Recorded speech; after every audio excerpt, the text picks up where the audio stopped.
Quais equipamentos que geralmente trabalham com vácuo? Eu trouxe aqui um exemplo apenas, né, de uma empresa que fabrica etanol, que são as dornas de fermentação alcoólica. O que é uma dorna de fermentação alcoólica? É um equipamento de grande porte, um equipamento que tem geralmente entre 2.000 e 2.500 metros cúbicos de volume interno, e eles trabalham com um fluido, que é um fluido que antecede aí o etanol, né? Então imagina que é uma espécie de mosto, uma espécie de caldo ali, que vai depois fazer a condensação para tirar o etanol dele. É interessante que esses equipamentos eles são fechados, eles não são abertos para a atmosfera. Por quê? Porque quando você tem gases, né, você expulsa esses gases, joga eles fora, você está jogando o etanol fora, porque imagina que aquela temperatura já está tendo algum tipo de reação química e você está expulsando, então, parte desse etanol no vapor, que na verdade é o CO2, né, que é o gás carbônico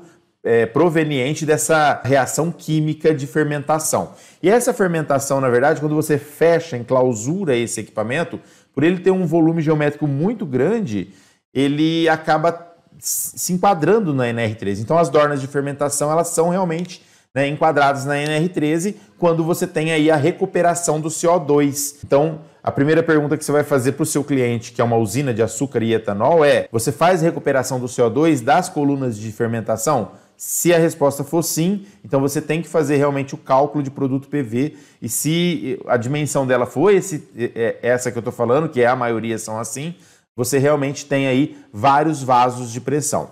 E aí, essas colunas ou essas dornas, elas trabalham com pressões negativas. Elas variam entre positiva e negativa, que é o exemplo que eu dei ali. E elas, então, a maioria dos clientes, a gente indica fazer esse tipo de dispositivo de segurança com base nesse sifão, com base na pergunta 13, de número 13, do Perguntas Respondidas da NR13, tá bom? Então você consegue aí garantir a integridade e a segurança dessas dornas. Existem históricos de dornas como essa que murcharam por causa da pressão negativa. Nossa, Marcos, mas para murchar um equipamento desse tamanho não tem que ser uma pressão muito alta? Na verdade não, né?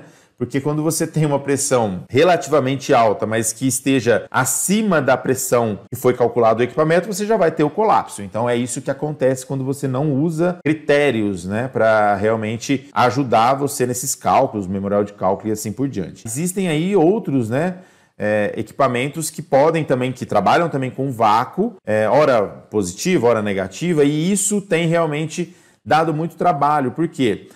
Às vezes não é considerado a pressão de vácuo, é considerado somente a pressão positiva, nesses casos que ela trabalha ora com positivo e ora com negativo. E aí que está o perigo, porque você protege o seu equipamento contra pressões positivas e não protege ele contra pressões negativas. E quando ele entra em colapso, né, como vocês estão vendo aqui na foto, vários equipamentos colapsados, isso pode gerar o quê? Imagina que um equipamento desse ele pode rachar ou trincar na hora do colapso, e o fluido ele vai vazar de qualquer forma. E a maioria desses fluidos que trabalham nesses equipamentos, nesses processos industriais, são de alta temperatura. Eles estão ali acima, talvez, de 70 graus, 80 graus. E com certeza, se pega numa pessoa, isso pode gerar muitos problemas.